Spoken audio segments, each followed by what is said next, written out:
how you can change bubbles to chat heads in your messenger. So first thing first, so you have to allow some permission for your messenger application. To do that, simply head over to your settings, and once you're inside settings,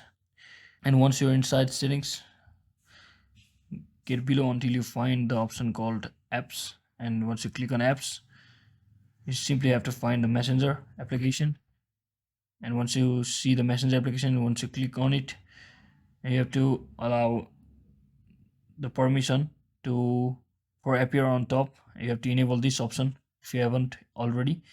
And once you do that, you simply head over to your messenger application, and inside messenger application you click on hamburger icon, and once click on settings.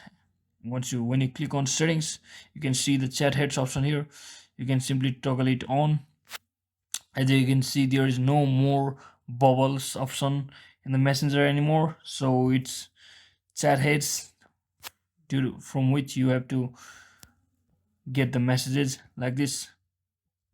Let me reopen my messengers, and as you can see, my chat head is started.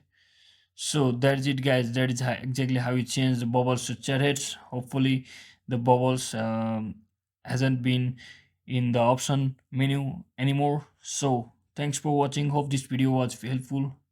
If it was, don't forget to like and subscribe to the channel. See you in the next one.